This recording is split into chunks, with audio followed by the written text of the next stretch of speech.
came here in 1986 to run it for myself in October. I signed the papers and I was owner of the Red Barn Incorporated.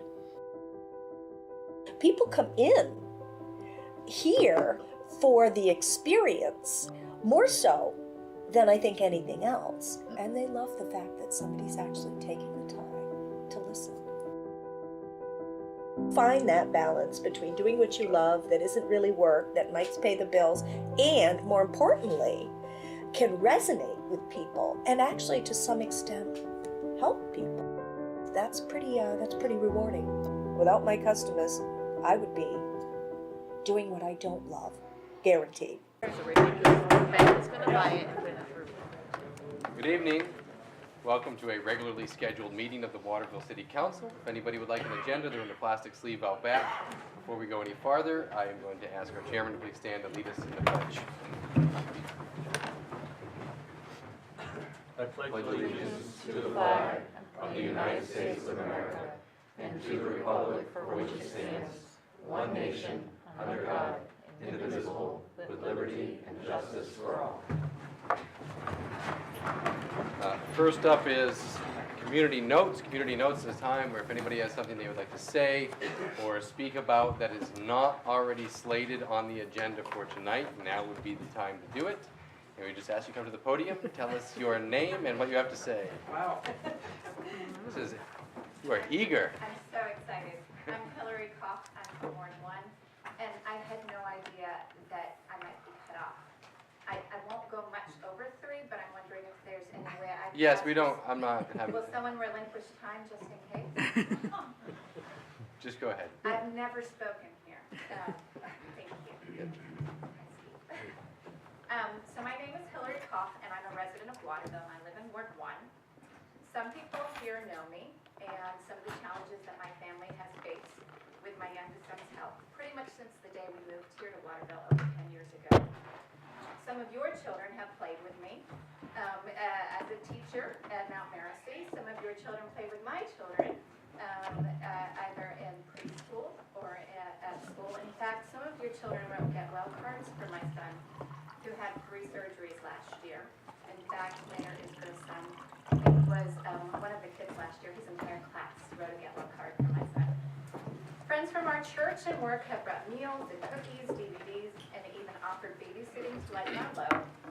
And despite the fact that life keeps throwing us curveballs, even though our closest family members live a 15 hours drive away, we have never felt alone. We've never felt like we weren't welcome. We've never felt like we didn't belong. We've never felt like our community's love and support was dependent on our political affiliation, our religious beliefs, or our backgrounds. You have always accepted us just as we are. And we've really, really cherished that. It makes Waterville uniquely exceptional compared to some of the other places that we've lived. In fact, Waterville is the only place that my children call home, despite the fact that they were born in another state. But I am sad and I am worried about our future.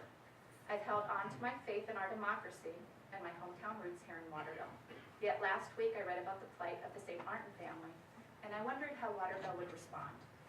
The rally held on Saturday was a good start, but I left with more worry than hope. A few city councilors attended, most did not, and because I know that people have busy lives, I'm here tonight where I have your undivided attention. Not all rights of American citizens apply to those who aren't American citizens. I hear the legal argument. Officials are meant to enforce laws as written, not interpret them and decide which ones are more important than others. A law is a law, and if broken, there are consequences. But that isn't the case. Laws are not applied equally to all of us. Our laws were written by the people for the people, and as such, our laws leave room for discretion, which is exercised every day. This prosecutorial discretion is the reason that you might sometimes speed in your car and not be pulled over. In fact, I may have broken the law on my way here tonight. I might have jaywalked across Main Street, and I feel fairly confident that if I did, I wouldn't have been arrested. Why? Prosecutorial discretion. Simply put, our resources and efforts are better spent elsewhere. And I know you know this. You know the difference between right and wrong. We all do. We know there is nothing right about splitting up a family. Mr. St. Martin broke the law. Mr. St. Martin served his time. Mr. St. Martin did what was asked of him, and I do not judge him for making a life for himself. I don't fault him for falling in love and making a beautiful family. I don't blame him for loving and providing for his family. And I don't think that you do either. Justice is not served by his deportation. His family is not served by his deportation, and Waterville is not served by his deportation. Prosecutorial discretion exists for a reason. You may not have the authority to exercise it, but others do. What I ask of you is to act as our community has always acted and come to the aid of its own. I'd like to ask you not to toe the line of the law is the law. That notion is void of compassion, but I know that Waterville is not. I know you as the people who have shown me and my family nothing but compassion over the years. I request that you make a formal statement and do what you can to protect the St. Martin family, our neighbors, and my family. Yes, my family. You see, I'm also here because I fear for my own family. I've been married for almost 23 years, and my husband is a legal permanent resident. He is a green card holder, and he has been here legally for many, many years.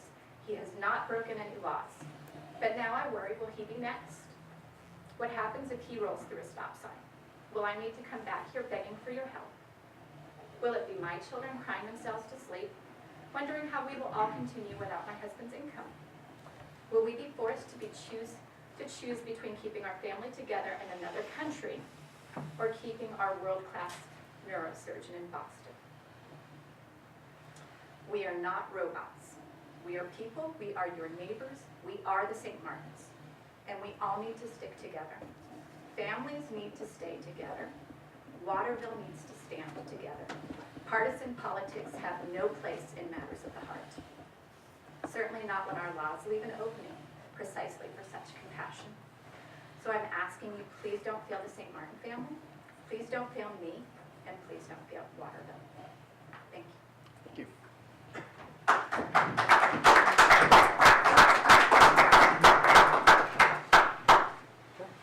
Community notes.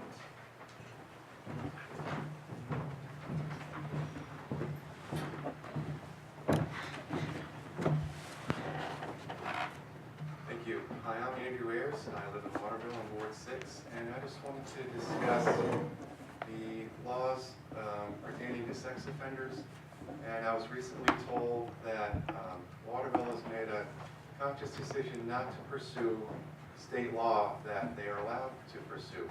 Namely, that if we wanted to, we could have a law on the books restricting sex offenders from living within 750 feet of our schools and our playgrounds, and then we've chosen not to do so. I think that most people in Waterville don't know that this law exists, that we can do that. And everybody that I've talked to in the past few months is rather shocked and surprised that we haven't done something by this. I don't think this would be a great administrative burden on the city. I've also heard from a former school resource officer that Waterville has the highest number of sex offenders per square mile. It's a small city, and also per capita. And I would also like to point out that other cities in the state have passed these ordinances to restrict them to be within 750 feet of schools and playgrounds. Those include Biddeford, Old Orchard Beach, South Portland, Falmouth, Westbrook. Skowhegan is going to vote on it in April. Bangor voted on it in 2013 and approved it. Auburn has also done this, and Lewiston is considering it right now.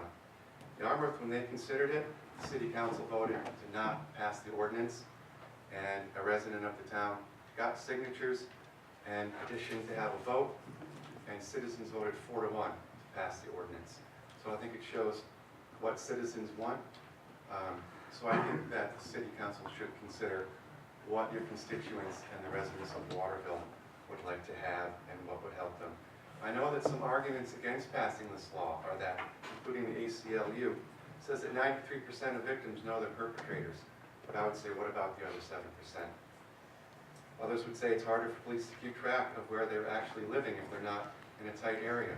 But I would argue if they're not in a condensed urban area, that it could perhaps be safer. They're not as close to their other neighbors.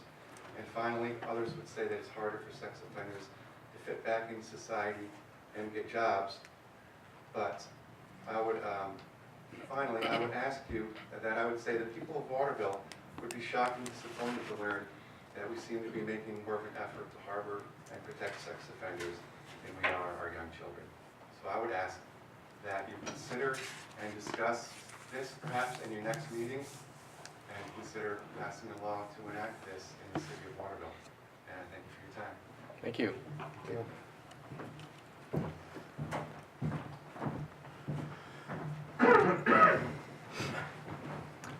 I think that's a good idea, by the way.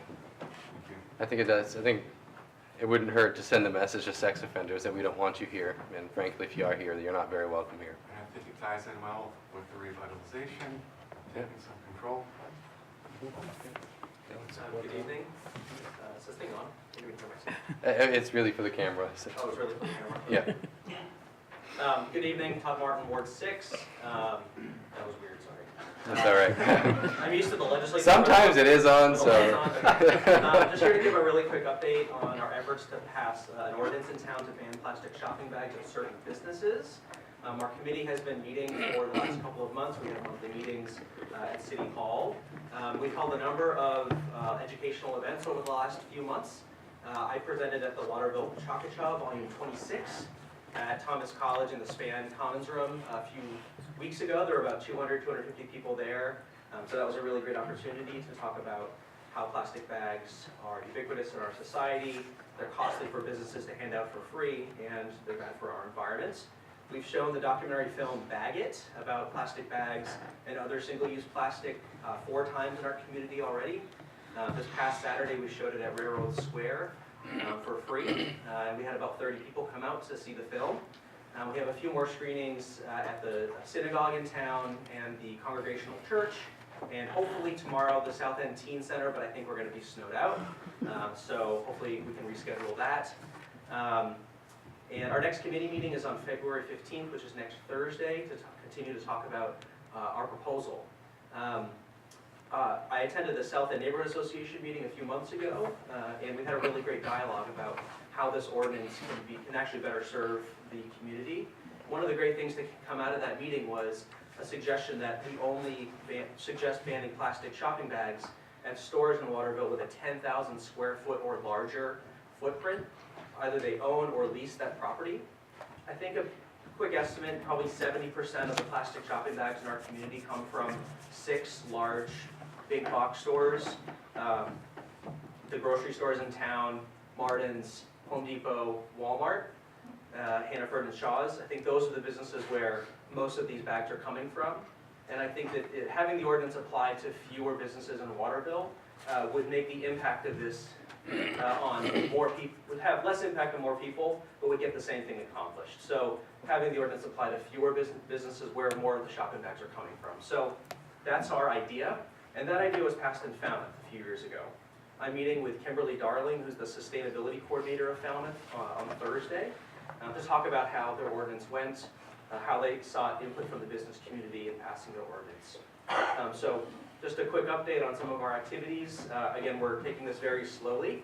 It's been helpful to go to some community meetings to get input from our community.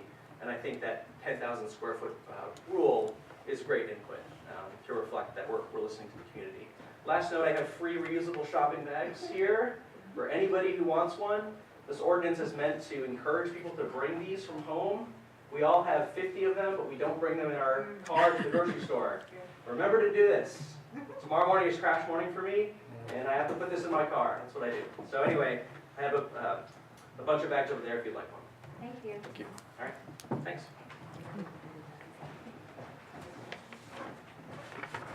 My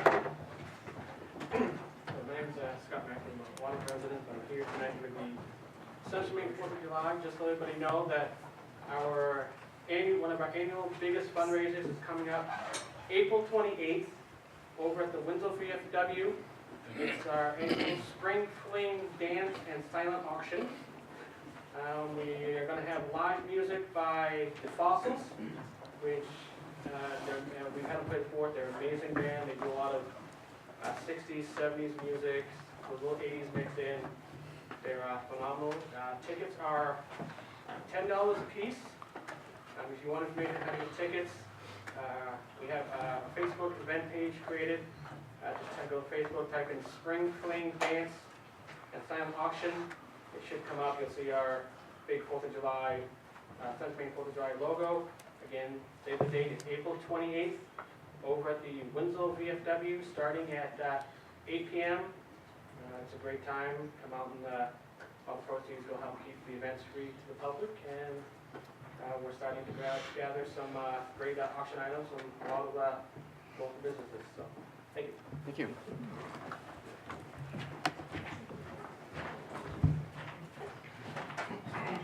Hi. Hi, everyone. I'm Karen Rand Horton Thomas from Ward 7. I decided that Community Notes was a great place for me to announce my candidacy for running for state legislature. I'll be running as a Republican. Last July, a door was closed on me. And there's an old adage that says, when one door closes, another door opens. And there was a door that was open to me. And I want to thank the Waterville Republican Party for inviting me into your big tent of tolerance and acceptance. That really meant a lot to me. And I'm sure you probably looked at me like, okay, here's a conservative Democrat who wants to join the Republican Party. However, the differences we have aren't that different. So thank you so much. I really do appreciate that. My platform is going to be very simple. It's a platform of revenue sharing. Revenue sharing has affected all our communities. It's put a burden on our property taxpayers. It's put a burden on our school departments. That is one thing I will fight for. The second thing on my platform is infrastructure, which will be repairing our bridges, repairing our roads, which brings in jobs. And we have a huge package coming up from the federal government right now. And if we do not work to get this, we're losing out. We need this in the state of Maine. Secondly, well, sorry about that. I haven't talked in public in a while. Number 3, I really want to focus on Maine's bright new future. We need to be ferreting the best deals possible for our residents while resisting special interest groups. This is not the time to look behind. It's full steam ahead. We need to move Maine forward, and I'm the person to do that. Thank you. Thank you.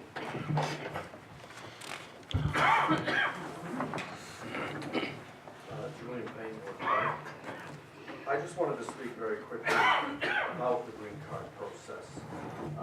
I came here when I was 20, 22. We were double immigrants. We brought a new baby with us. It was very worrying. The first process was a stamp at the border. We had to cross every year and get renewed. We finally started the process, and it was $1,000 just to obtain the green card for the family. There was very strict rules for us. A criminal OUI could mean deportation. Smoking a joint could mean deportation that week. Pretty much anything. We were a guest at that point. So it was, yes, it was very nerve-wracking. We had to pay a special rate of taxes when we first came here. We paid the Canadian rate for the entire first year. We were banned from any voting opportunities in the U.S. If we left the U.S., we wouldn't be able to transport any of the Social Security that we paid into. So it is tough, yes. But I think the U.S. has some of the most generous immigration rules in the world. Myself in Britain, my wife, we've been married 25 years. She's the mother of 2 British subjects, and Britain's immigration policy is, I can't move back with her. Not because I'm me, but just that's because that's their policy in the UK. So you're stuck in America. Not that we're stuck, but you know, we don't have a choice to go back to England anyway, because of their very strict immigration laws. The whole process, when we applied, was very strict. Questions like, if I'd ever been a member of the Communist Party, we'd be barred from application. Many aspects of screening. Communicable diseases was one that we were checked for and barred from entering the country had we had any of those. So I can understand the frustrations, but I think the U.S. does a pretty good job. There's so many people they have to screen that it does end up pretty factual at times. And I think it's at the federal level that many of the rules are set. So it is tough, and it was a scary time going through that process. The one that I really liked on the application form is, have you ever been a habitual drunk? And obviously that didn't seem I was coming from England, so thank you. Everybody else for community notes?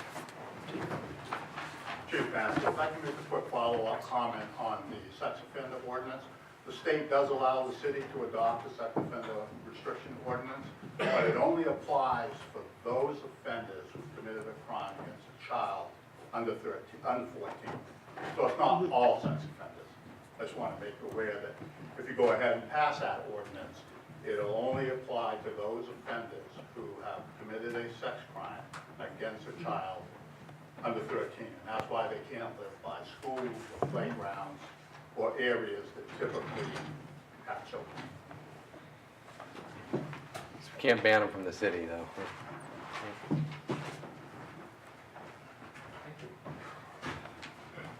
Well, I had considered, thank you, Cameron, and congratulations to you.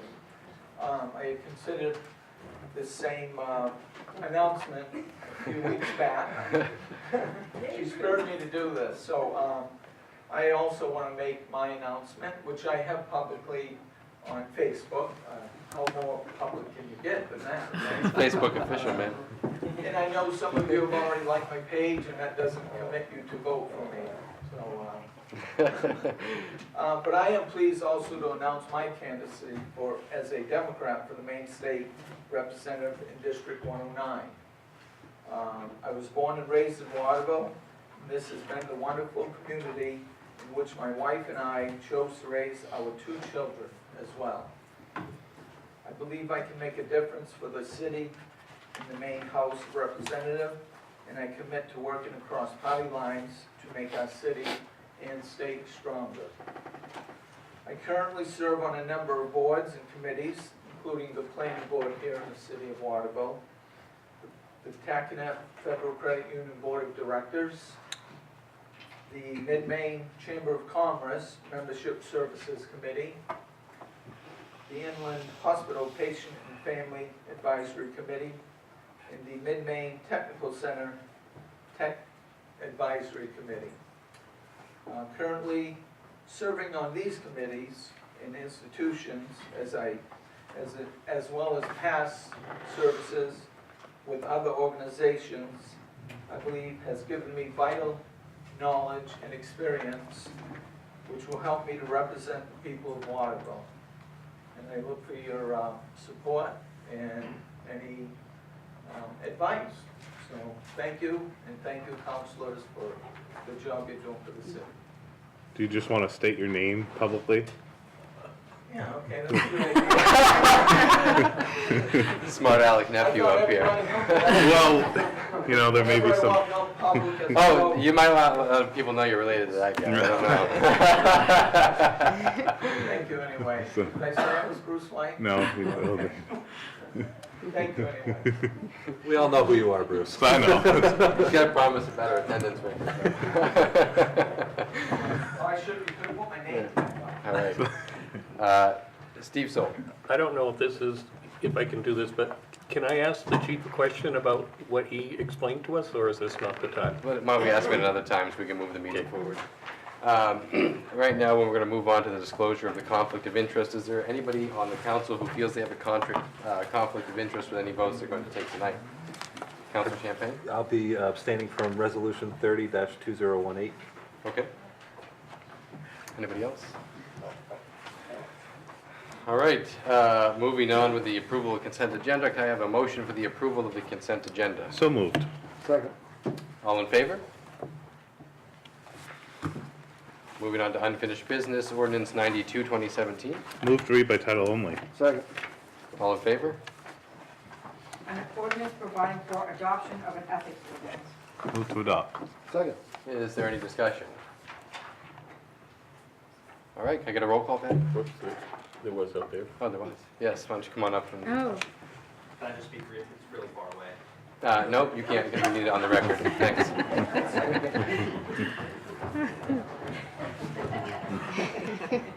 Sit down. So I was on the ethics committee. I appreciate this city council's taking due diligence with this process. I know that it went through some changes, and we really appreciate that our hard work that we put into it was reciprocated by your hard work. So thank you very much. Great, thanks, Todd. Is there any other questions? I would just like to say now that we have a representative of the Ethics Committee that we really do appreciate all of their hard work in putting this together. Thank you. Patty, I'll take a roll call. Thank you. Counselor Sol? Yes. Counselor White? Yes. Counselor Blessing? Yes. Counselor Mayhew? Yes. Counselor Champagne? Yes. Counselor Boucher? Boucher, sorry. Wow. Oh, she apparently.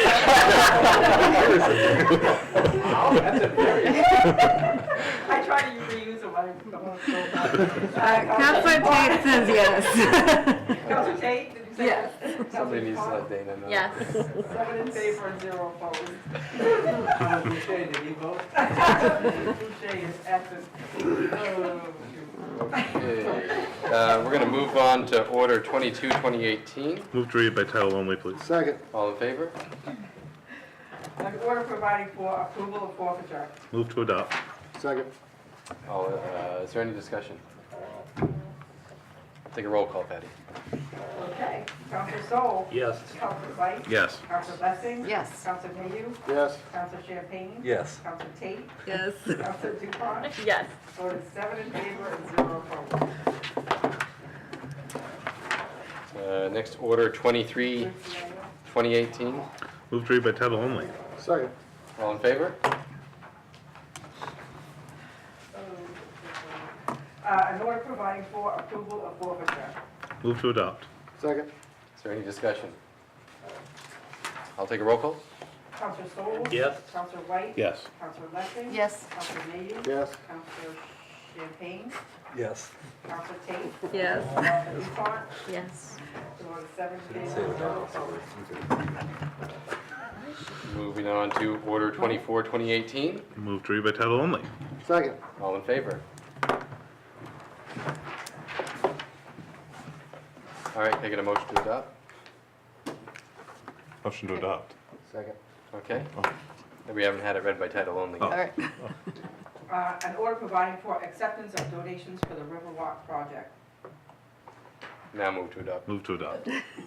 Second. Got it. Michael.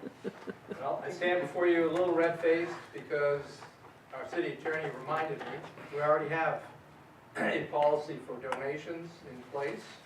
And so there's no need to take this vote tonight. In fact, as he very gently reminded me, the policy that the council adopted quite a few years ago, that's my only defense, it was quite a few years ago, that the city council said, donations of various kinds, or whatever kinds that come in, under $10,000 do not need to be approved by order. What they have to do, myself or the finance director, come to you quarterly and report on what we have received. And so for the Riverwalk project, that will cover everything under $10,000. As you saw in today's paper, we already have one above that number, quite a bit above that number. And for all of those that are above 10, we will have to come and ask for permission to accept them. But I think what we'd like to do is get them all in a group and come once, rather than every single time we get that big a donation. So Bill suggested that you take a motion, take a vote, to postpone this indefinitely, and that will go. Motion to postpone. We're all having a hard time. Order 24, 2018 indefinitely. Second. All in favor? Thank you. Okay. Last under unfinished business is Ordinance 25, 2018. Move to read by title only. Second. All in favor? An ordinance providing for amendment to the licenses and permits ordinance, Article 4, mobile or temporary food vendors. Move to adopt. Second. Is there any discussion on the council about this item? A question or a commentary? We'll move to the public. If there's any public questions or commentary on this, we just ask that you come to the podium and tell us who you are and what you have to say.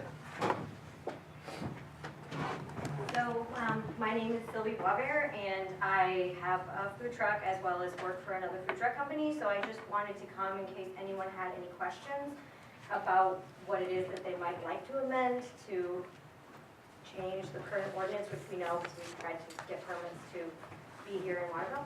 So I just wanted to be available for that in case anyone had any questions, what we're hoping for. Would it help to give a brief summary of what the changes proposed are? So- Yes, it probably would.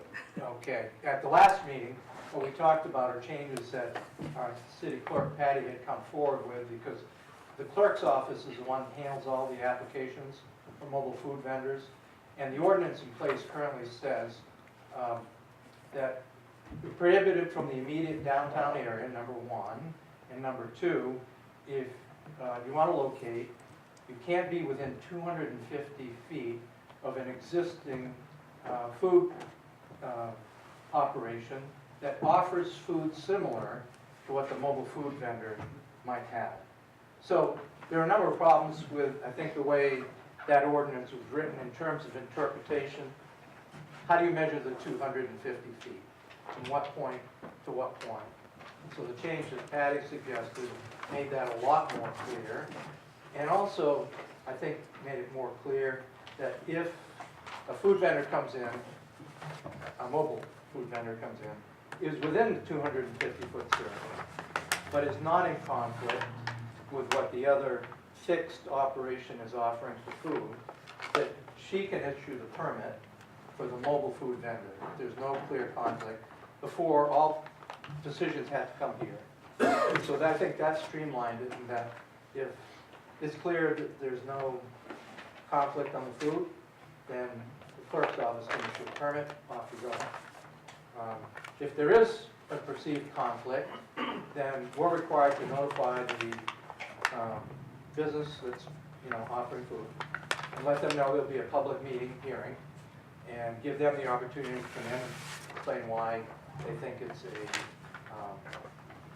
challenge to what they're currently doing.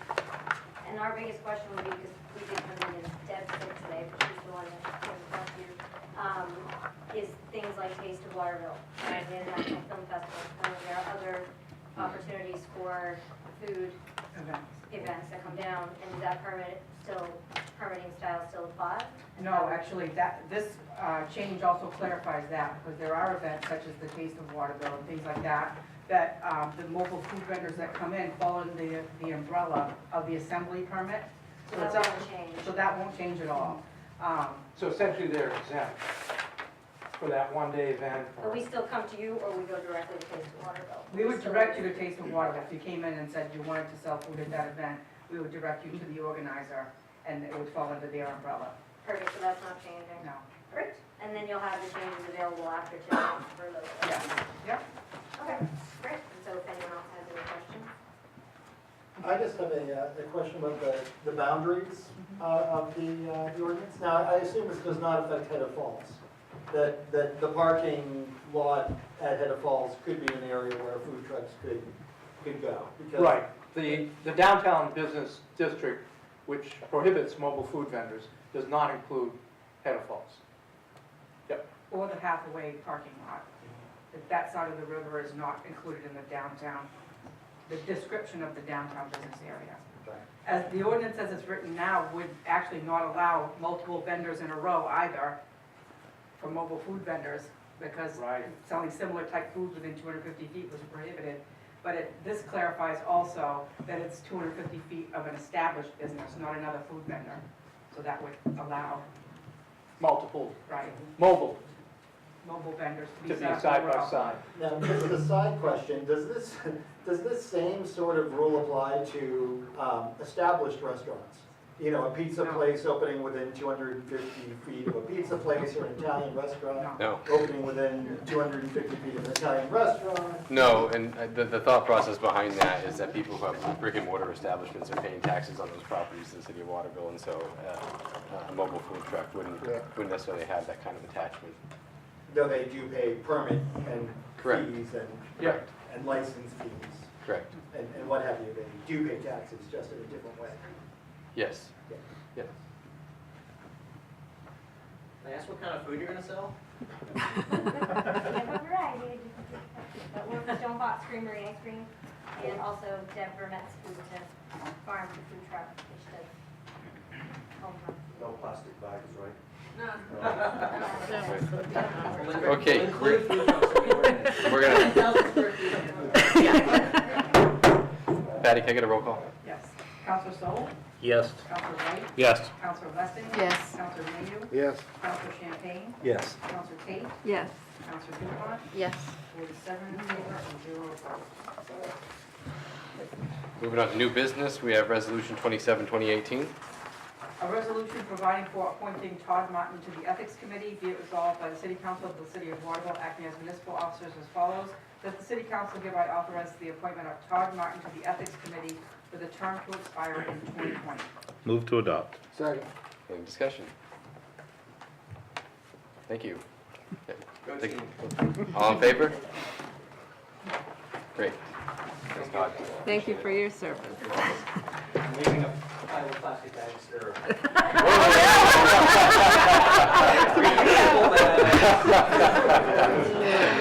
Oh, goodness. Right. Next up, resolution 28, 2018. Move to read by title only. Second. All in favor? A resolution providing for poverty abatement number 2, 2018. Move to adopt. Second. Any discussion? All in favor? Next is resolution 29, 2018. A resolution providing for referral to the planning board. Be it resolved by the Waterville City Council acting as municipal officers that in accordance with Article 7, Section 7.1.2 of the zoning ordinance, a proposal to amend the zoning map is hereby referred to the planning board for public hearing and recommendation. Move to adopt. Second. Is there any discussion on this? All in favor? Great.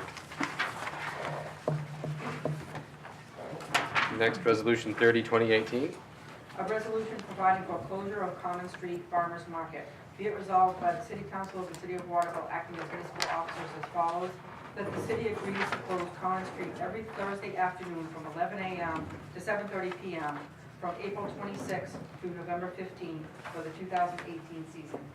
Move to adopt. Second. Is there a discussion among the council? All right, we would invite anybody who wants to come up for public commentary or question, just come let us know who you are.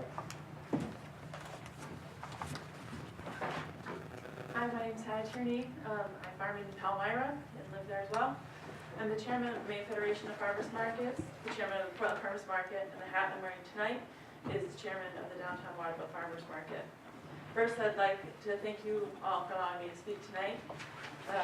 This past year, the market has enjoyed, we've really enjoyed Kastongway Square and Common Street as our home.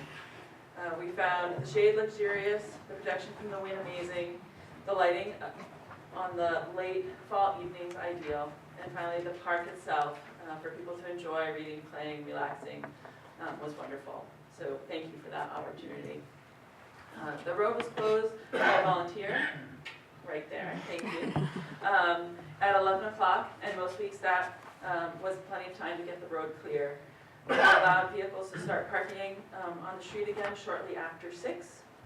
We've tried to accommodate local businesses by keeping the crosswalk clear of our displays and vegetables and whatnot, and only having the smallest vehicles set up in front of businesses that rely on their storefront being visible.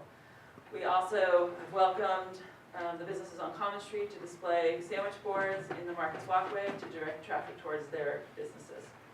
While we were there, we've also matched all the SNAP EBT sales with an additional total amount of $2,000 worth of fruit, veggies, and seedlings for the most needy in Waterville. While we were there, another thing we did is we surveyed our customers, and we found more than 50% of our customers were shopping at other local downtown businesses when they came into town to shop at farmers markets. So all in all, we feel like it's been a successful year and ask that you allow us to use the space again this coming year. There has been a suggestion that we move to Hedda Falls, but I understand this year that there's going to be considerable construction down there, which will clearly make it less than an ideal home for the farmers market for this coming year. So thank you for your time and your consideration, and if you have any questions about the downtown Waterville Farmers Market or farmers markets in general throughout the state, I'll be available for that. Thank you. Thank you. Any other questions or commentary?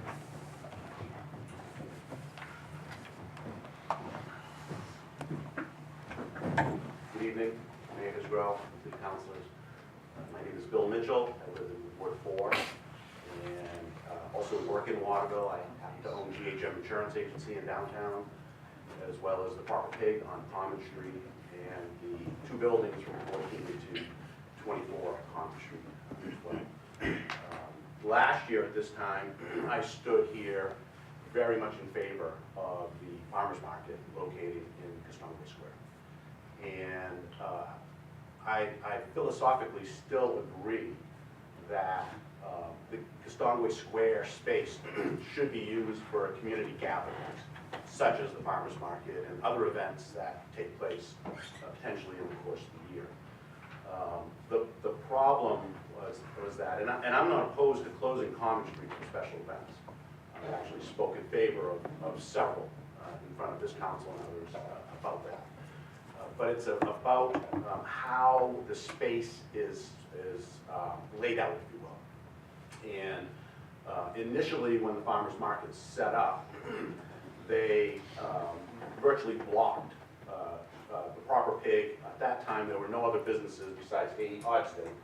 Al Hodgson's here tonight, on Common Street. And over the course of the summer and fall, I've been fortunate to land two other tenants. I think most of you know this barbershop now on Common Street and Edward Jones on Common Street. But the issue at the time in the spring was that they were blocking the visibility of the Proper Pig. And it was detrimental to our sales compared to the prior year when the farmers market was not in Castonguay Square.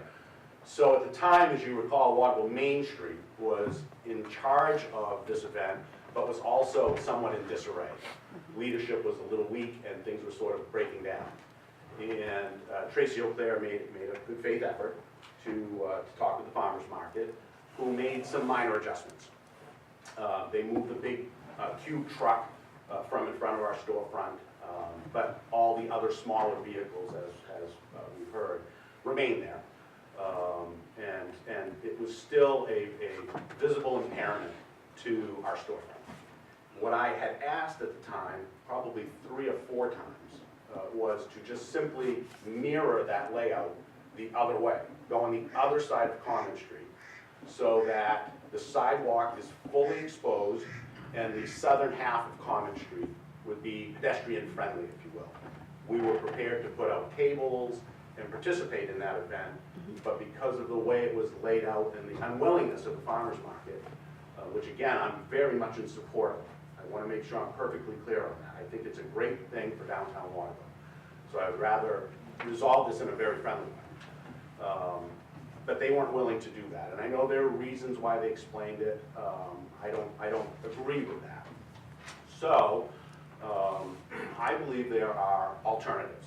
If the farmers market's not willing to relocate their vehicles and tents more into the core part of the park, to leave Common Street on the building side more pedestrian friendly, then I would recommend that we consider moving them to the concourse across from Cancun, which I believe is a possible location for the beer tent for the Taste of Greater Waterville. I don't want to speak for Kim Linloff, but that's what I heard.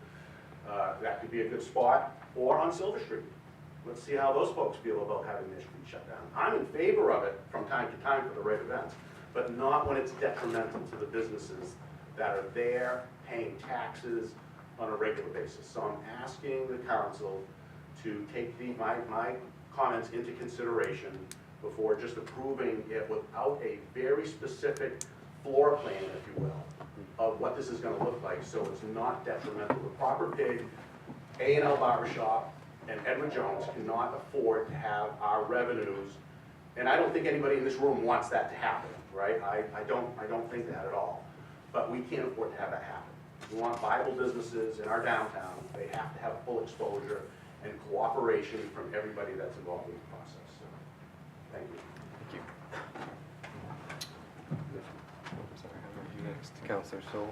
Could I ask the question to the farmer's market representative? Are you willing to move it to the other side of the, you know, like you said, to mirror it to the other side of the street?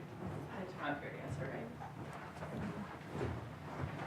right? So the situation we ended up with last year was that when the curve of the road, and so our trucks are smaller than our displays, and so the curve of the road unfortunately makes that we fit one way, but probably won't the other. So I think that we would definitely could consider using that curve in the shoulders of the season, I would call it, the early spring and the late fall.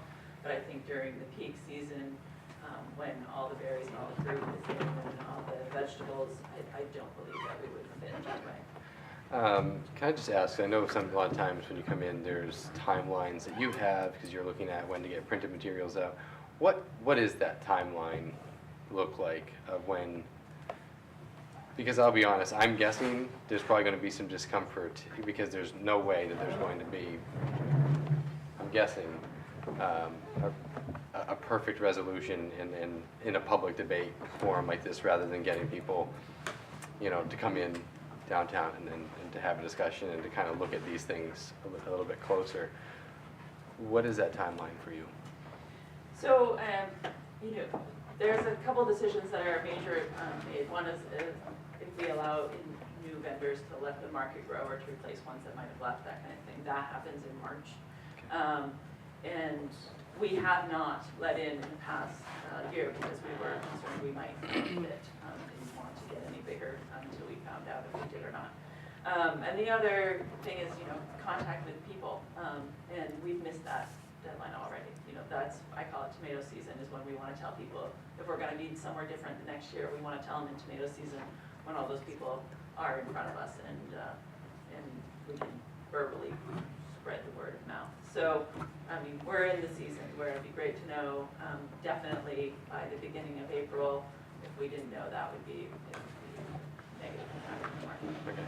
More of that, I mean, I think it's clear that we all want you downtown in a place that works for you, but we also want to make sure it's working for everybody else. And I think this probably has a lot more to do with actual layout, but rather, I think it might behoove the council, and the council can certainly disagree with me, I don't have a vote here, to postpone this at least until the next meeting, so we can maybe have a chance to set up a meeting and maybe get you guys in and take a look at some of these options. Just thinking about motioning for a subcommittee to be formed and meet in between. I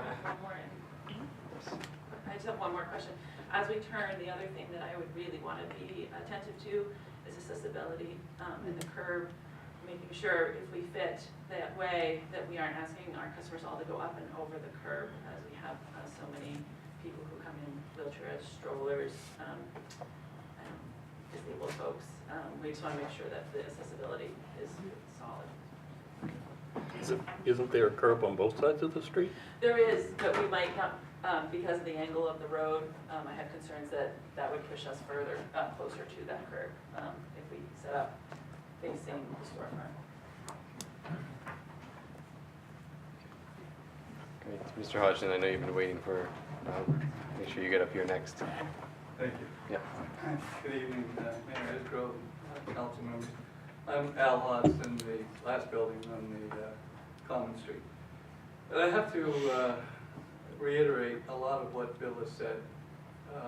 When the market was first there, we didn't have tenants downstairs. We now do have tenants downstairs, and it's the Blue Sky Counseling, and they provide a very needed service, and they have their clients or customers coming on a regular basis all day long.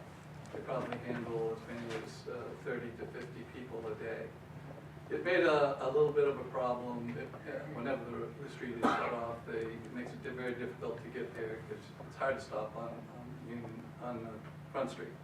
However, on the one hand, we have the farmer's market. We all enjoyed it. I went down, bought things at the farmer's market, said hello to people, enjoyed that, and I think people in our office did the same. I can't tell people downstairs, but we have a valuable resource there. But Bill has brought up a point that's across the street from the Cancun, but in the concourse parking lot. I think that there's enough room there to not only set up, be more central in the city, and there's more room there, potentially more room. And we'd provide all the aerial photos at whatever scale you want, and lay the whole thing out on how it would fit for a committee, if necessary, to maybe locate there. And if it was there, we'd walk up there and get a little bit of a walk to get my cookies, but they were worth it. The ginger snaps were delicious. Trouble is, some of the people in our office ate them all. So, no names, but I think that there may be a better solution than shutting off a complete street. Silver Street could remain open and parking on the opposite side of Silver Street, so you have people who can drive up to it. You have people who can approach it from the concourse side where there are no curbs.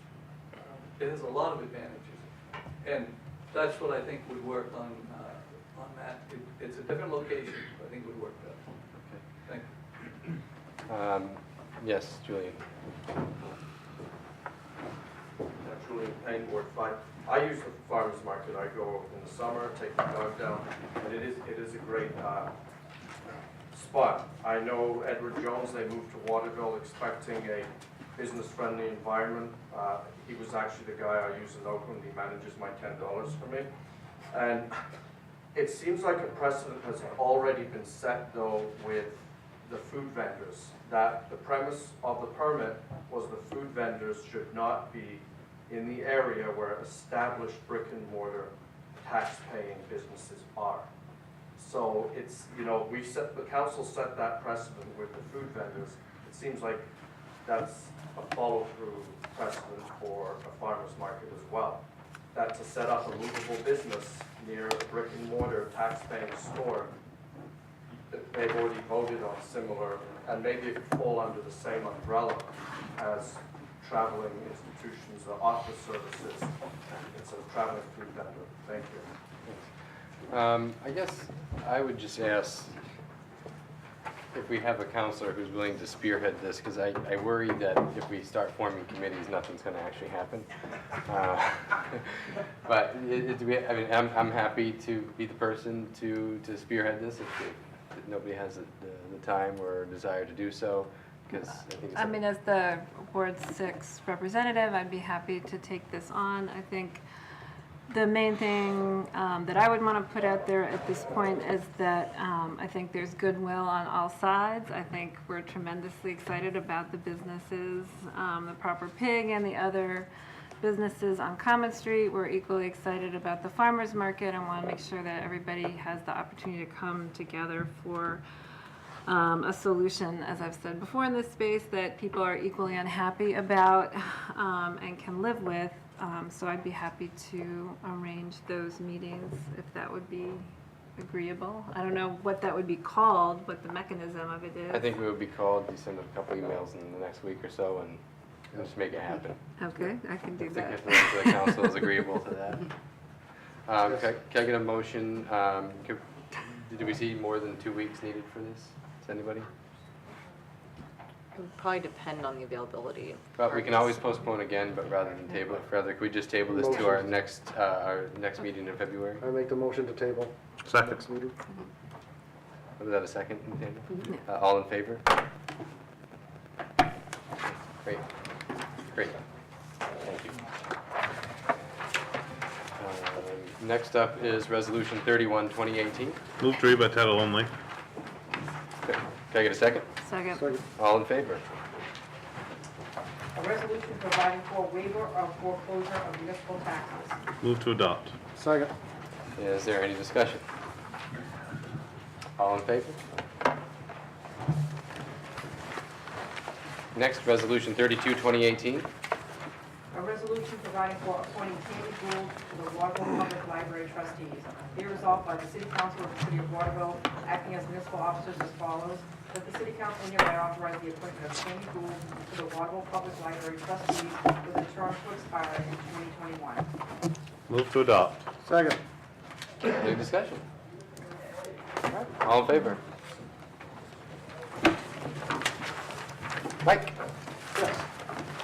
I'm happy tonight to introduce Jim Dinkler, and before Jim comes up, before he can make his way up, I want to give you a brief introduction to his background, and also the topic tonight is the First Park project in Oakland.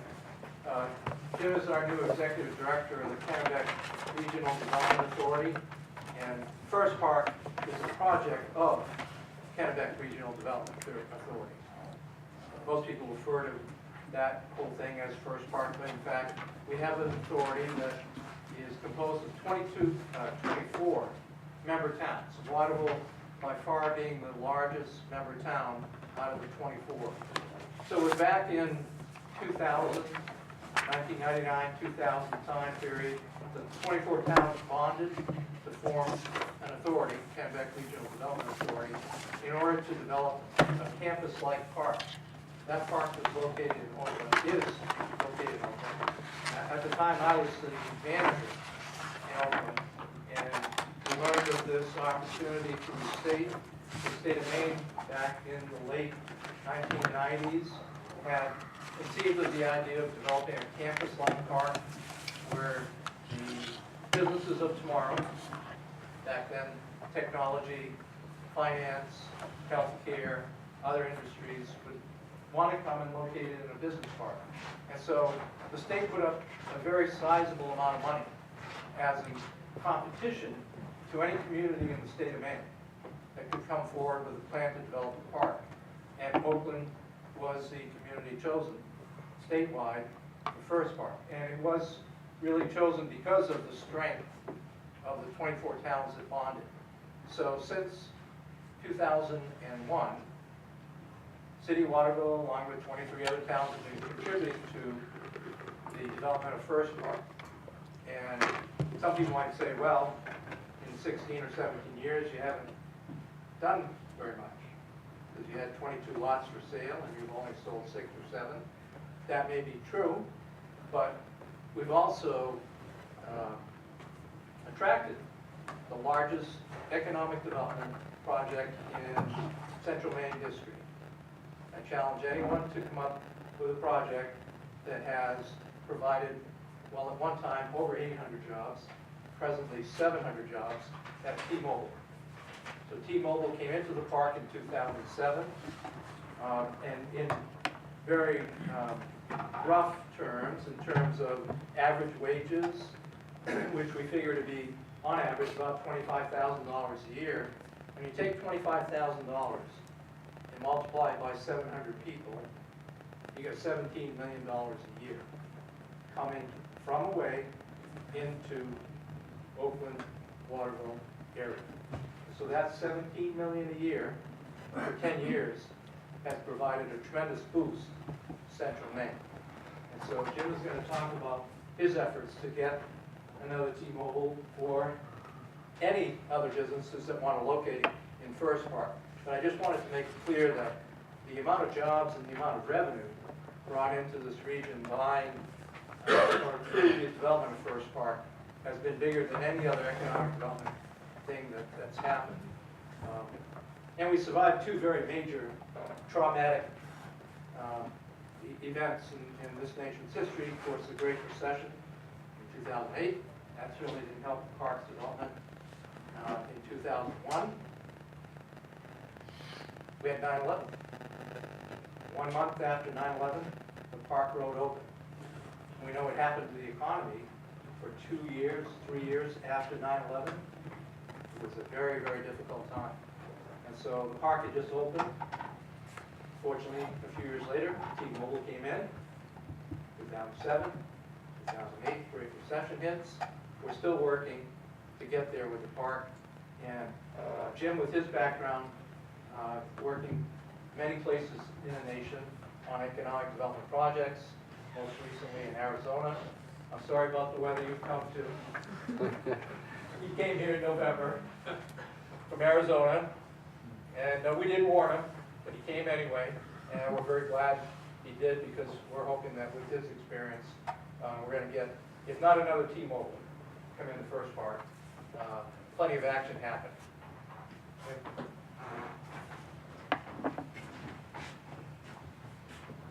Well, for the record, my name is Jim Dinkle. I live at 106 Nice Corner Drive in Fairfield. And I believe statistically it's proven the snowiest place in America in the winter is in Arizona, at Flagstaff. I may be wrong, but that's what we were always told. I never ventured north, though, in the winter to find out. Anyway, I'm very happy to be here. I want to thank the mayor, the city council, the clerk, the city manager, and the audience that's here tonight for letting me speak and introduce myself. As much as anything, I'm here to speak, but also to listen and learn from you as well. My background, as Mike said, is in economic development in the public, private, and nonprofit sectors. Throughout the years, I've worked on everything from industrial to commercial to retail to even residential projects where I've served. My experience includes serving a governor of Kentucky with a focus on rural economic development in his office. I served as probably the first of the nation brownfields manager for Mayor Daley in Chicago in the late 90s, working with a $50 million HUD guaranteed loan that the city was granted.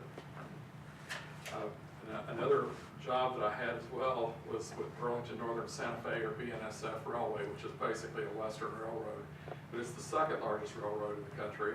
And I did site selection across 6 states for its customers and visited with national accounts on the West Coast, namely in California for them.